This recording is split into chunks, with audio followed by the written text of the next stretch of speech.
Kita beruntung jadi umat Nabi Muhammad. Nikmat jadi umat Nabi besar Muhammad sallallahu alaihi wa ala alihi wa sahbihi wasallam. Katanya sahibul burdah, busyra lana ma'syaral islami inna lana minal inayati ruknan ghaira munhadimi lamma da'allahu bi akramir rusli kunna akramal umami. Lamma da'allahu li ta'atihi bi akramir rusli kunna akramal umami. Beruntung sekali kita jadi orang Islam, katanya Imam Al-Busiri. Kenapa gitu? Sebab kita sama Allah dikasih tiang yang gak akan pernah bisa roboh. Bu, tiang yang lain nih sekuat-kuatnya, kena gempa, kena tsunami, roboh, Bu.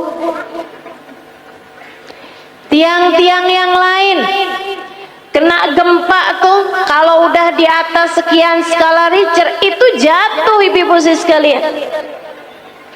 Tapi kata sahibul burda, kita dikasih sama Allah subhanahu wa ta'ala tiang yang meski apapun saja terjadi, jangankan gempa bumi, jangankan badai, jangankan tsunami, jangankan angin topan, bahkan sampai huru hara kiamat sekalipun tidak akan pernah bisa merobohkannya.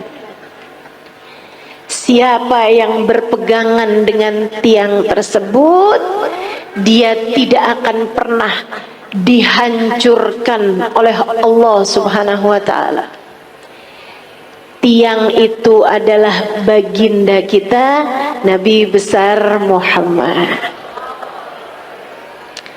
Makanya nih, buat ibu-ibu yang kadang suka ngerasa, ya Allah gimana sih nih mesti ngedidik anak-anak, apalagi ngerasanya saya nih orang tua tunggal, suami saya bapaknya anak-anak udah 3 kali lebaran kagak pulang.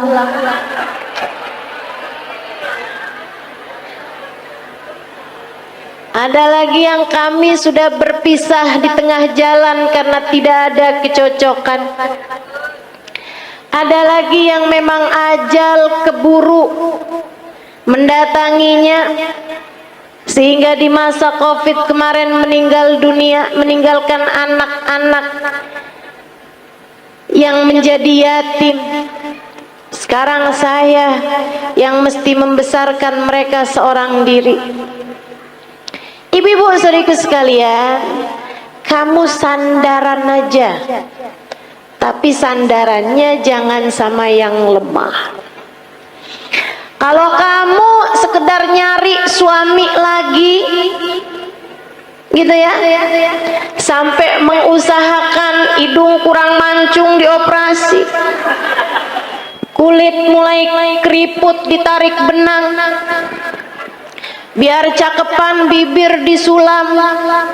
Saya jadi ngebayangin tuh muka apa kain, tarik benang, sulam, udah jadi kayak kain, Bu. Terlama-lama ada bordir nih.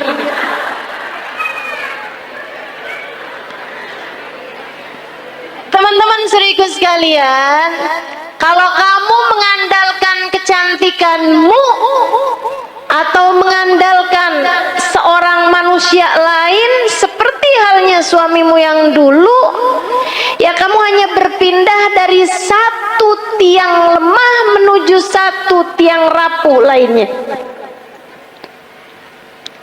Nggak ada yang cukup buat dijadikan sandaran.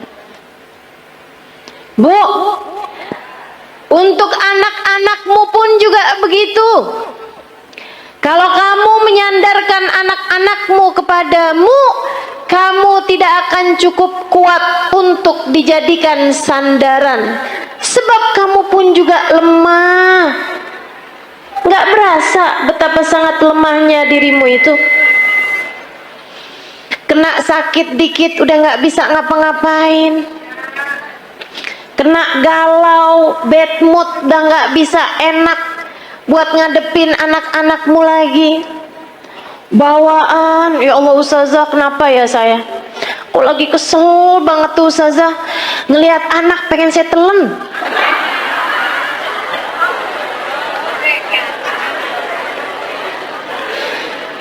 Teman-teman sekalian yang saya muliakan, karena kamu adalah tiang yang tidak cukup kuat untuk menjadi sandaran anak-anakmu.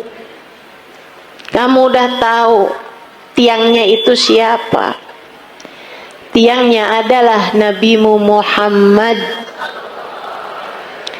Para istri, jangan andalkan dirimu untuk kebahagiaan rumah tanggamu. Saya cantik, suami mana yang bisa berpaling dari saya? Oh, apa artinya kecantikanmu itu? Lagian Bu, waktunya tuh bentar banget, yang namanya cakepnya dunia tuh. Betul nggak? Kena jerawat, udah nggak jadi cakep. Apalagi banyak nih anak-anak zaman sekarang nih, dia bilang saya cantik karena turunan. Kok sekarang nggak cantik? Karena sekarang tanjakan.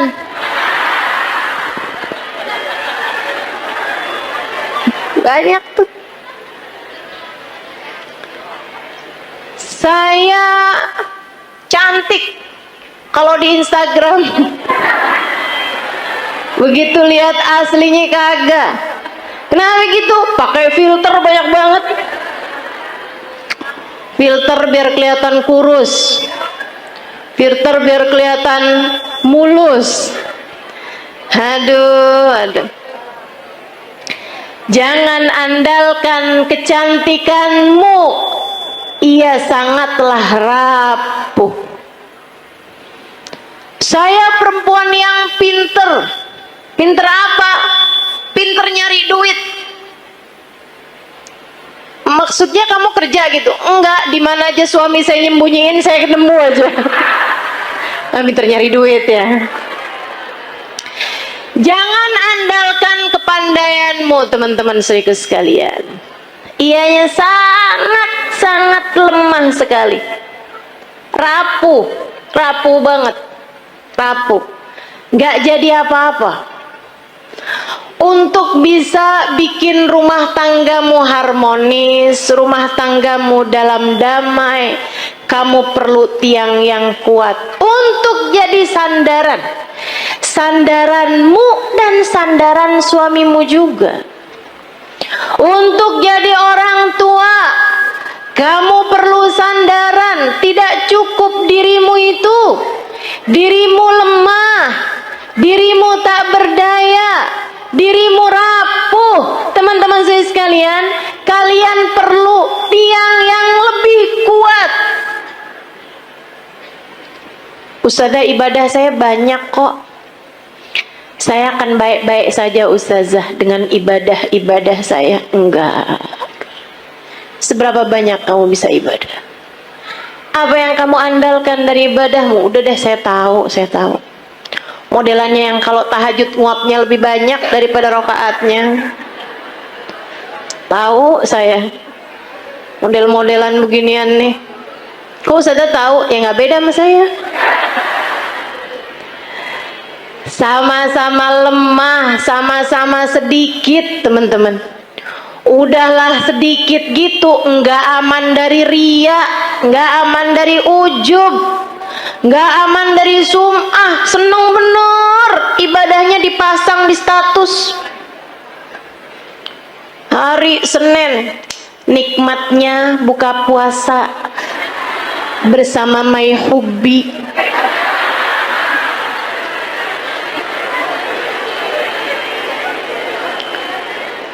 Bangun tahajud jam 2, nulis di status, ibadah terbaik adalah sholat di waktu malam.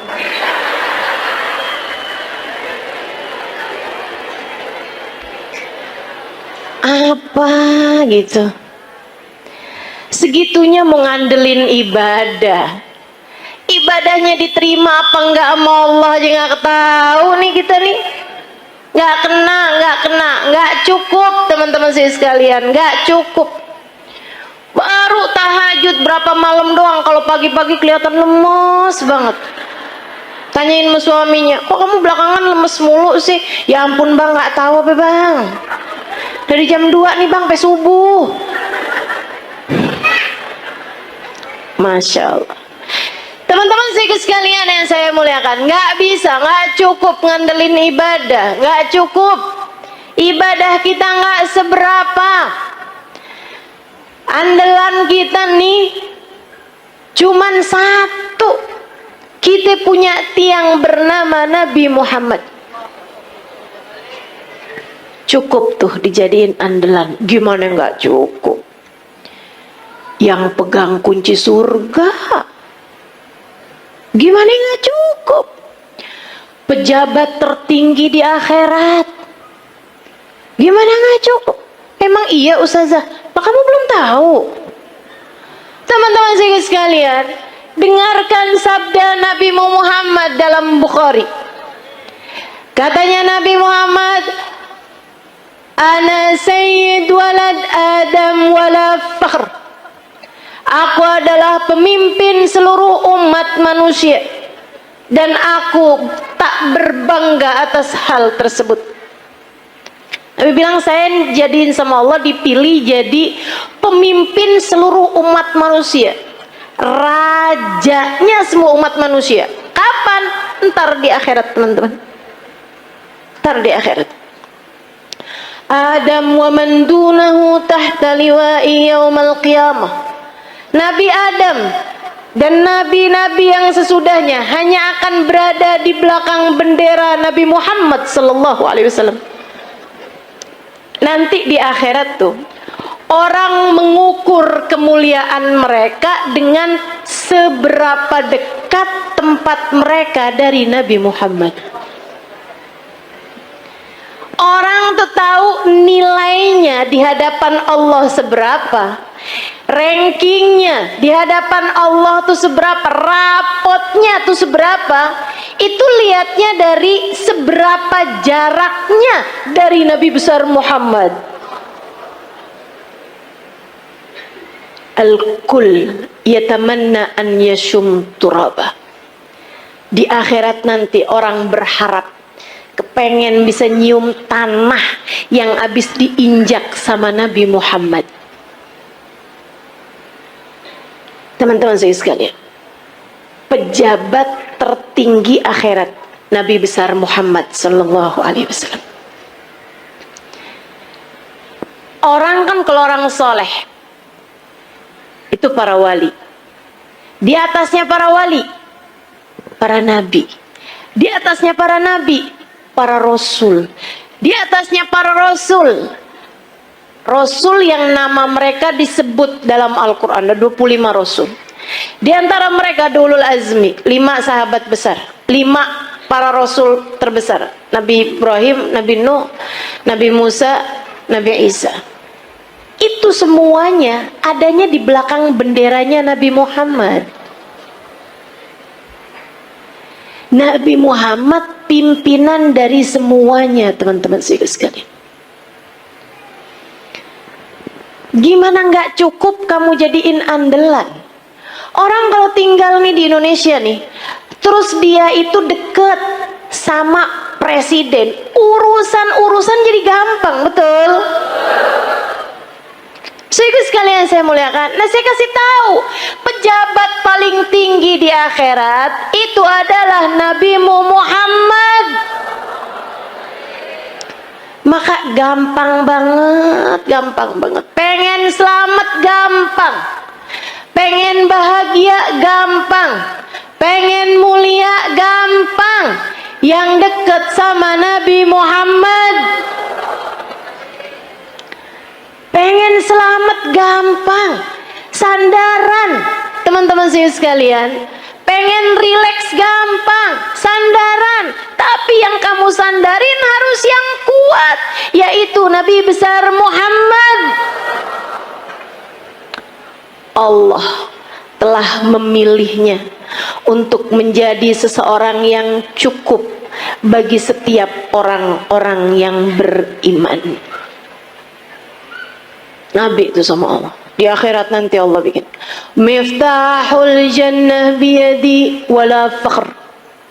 Kata Nabi nih, tar di akhirat kunci surga saya yang pegang. Nabi yang pegang kunci surga. Makanya nggak ada ceritanya orang bisa masuk surga sebelum Nabi Muhammad. Palingan bisa ngantri depan pintu surga. Tapi yang ngebuka surga tetap Nabi besar Muhammad sallallahu alaihi wasallam. Nabi buka pintu surga. Tapi Nabi habis itu bilang kayak begini, wala fakhr, kata Nabi. Tapi saya nggak bangga. Saya jadi pemimpin seluruh umat manusia. Saya nggak bangga. Kunci surga saya yang pegang. Saya nggak bangga. Terus apa sih yang bisa bikin bangga Nabi Muhammad? Apa sih yang bisa bikin Nabi Muhammad tuh hatinya jadi lega, seneng gitu? Gerat ainu, hatinya jadi lega, hatinya jadi tentram, hatinya jadi damai, hatinya jadi bangga, besar hati. Adakah hal yang bisa membuat Nabi Muhammad berlega hati, berlapang hati, berbangga hati? Ada, teman-teman. Apa itu? Dengerin. Tanakahu takthuru fa inni mubahin bikumul umam yaumal qiyamah. Nabi Muhammad bilang, tanakahu, pada nikahgi kalian umat saya. Biar kenapa Rasul? Takthuru, biar kalian jadi banyak. Orang nikah suami atu, bini atu, anak lahir 6. Apalagi orang zaman dulu ya, 13. Jadi sekalian, tanakau kata Nabi, pada nikahlah kalian, takturu, biar kalian jadi banyak. Emang kenapa Rasul? Fa ini mubahin bikumul umam yaumal qiyamah. Karena aku akan berbangga dengan banyaknya kalian, jumlah umat saya di akhirat nanti. Nabi dipegangin kunci surga kagak bangga. Nabi jadi orang pertama melewati jembatan, orang pertama masuk surga. Nabi nggak bangga. Nabi dijadikan pejabat tertinggi di akhirat, pemimpin seluruh umat manusia. Nabi nggak bangga.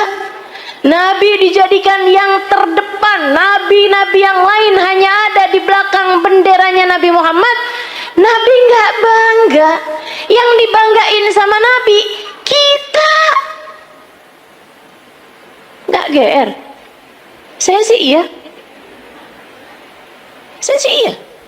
Jadi nggak ada yang bisa bikin saya harus minder di atas muka bumi ini. Sebab saya umat Nabi Muhammad. Saya yang diinginkan keselamatannya di akhirat nanti oleh Nabi Muhammad. Saya yang kalau ada apa-apa Nabi Muhammad berkenan sujud kepada Allah untuk menyelamatkan saya. Termasuk kamu. Kamu juga iya. Teman-teman saya sekalian, jangan pernah minder. Kamu umat Nabi Muhammad. Syaratnya cuma satu. Sampai mati tetaplah jadi umat Nabi Muhammad. Sampai mati tetaplah jadi umat Nabi Muhammad. Sebab kalau kamu sampai mati tetap jadi umat Nabi Muhammad, keselamatanmu adalah puncak cita-cita tertinggi Nabi Muhammad. Kalau kamu mati bawa iman, bawa Islam, bawa cinta di hati kamu, nabimu tidak berkenan menikmati surga sebelum kamu masuk di dalam surga. Mau iri sama siapa kita? Kita yang disayang-sayang sama Nabi Muhammad. Anak-anak kita, makanya jangan berani ngomelin anak, Bu. Saya bilangin dah, ini serius nih saya nih, serius banget. Jangan berani-berani bentak anak, apalagi bikin hati anak jadi kecil. Ibu-ibu, Nabi Muhammad sudah membesarkan hati umatnya. Anakmu adalah bagian dari umatnya. Masa kau udah dibesar-besarkan hatinya sama Nabi Muhammad, kemudian kamu tega untuk mengecilkan hati anak-anakmu sendiri?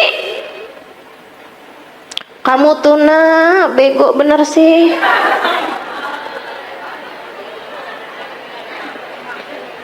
Orang-orang tuh rapotnya pada hitam semua. Nah kamu yang hitam cuman 2.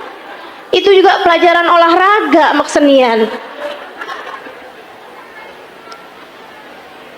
Ya ampun nak, mamah malu punya anak kayak kamu. Hati-hati, hati-hati. Nabi Muhammad tidak malu memiliki kita sebagai umatnya.